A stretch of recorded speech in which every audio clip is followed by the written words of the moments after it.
আমি বানাবো পটল আর পনির দিয়ে একটা সুন্দর তরকারি। অবশ্যই দেখো, ভালো লাগবে। প্রথমে ধুয়ে রেখেছি আর পিস পিস করে কেটে রেখেছি, গরম জলে কিন্তু ধুয়েছি। প্রথমে আমি ফয়টা দিচ্ছি,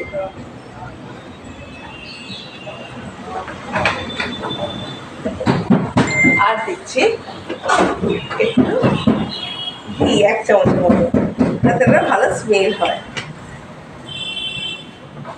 ভালো করে ভেজে নেব, ঘিয়ে আছে কিন্তু।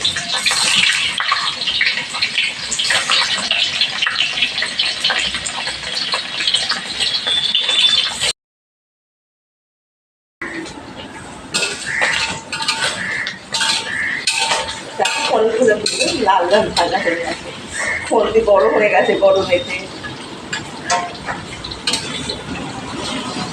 আমি এখানে না একটু গরম জলে নুন দেওয়া ছিল, ওর ওপরে পনিরগুলো তুলে নিলাম। পটলগুলোতে নুন মাখানো, হলুদ মাখানো ভাজতে বসাচ্ছি।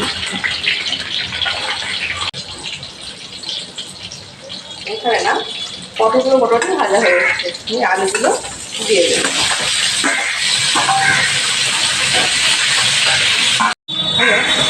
এবার এখানে না এই আলু মশলা থাকে, এর পাশে না আমি একটু আদা দিচ্ছি, আর দিচ্ছি দই, লঙ্কা, হলুদ, আর একটু জিরা, আর একটু গরম মশলা গুঁড়ো। গরম মশলাতে না একটু জিরে, মৌরি, আঁচড়, এলাচ আর দারচিনি দেওয়া আছে, আর কিছু না। এর স্মেলটা না খুব সুন্দর হয়। অবশ্যই যদি মনে হয় বাড়িতে করে দেখো।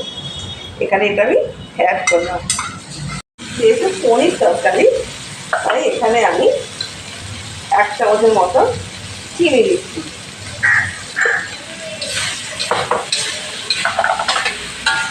এর যে জলটা আছে এখানে এটাই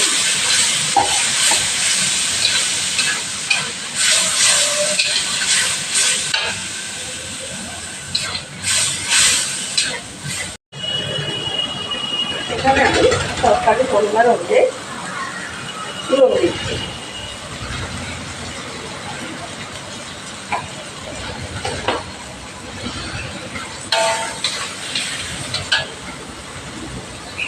বাকিটাতে মশলা ছিল তাই এখানে দিলাম।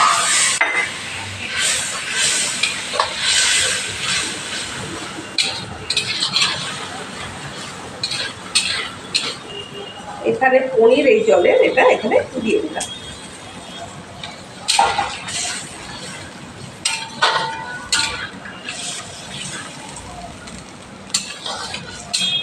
আর একটু জল, এটা কিছুক্ষণ ফুটুক, হয়ে যাবে। কেন থাকে বড় হয়ে যাচ্ছে?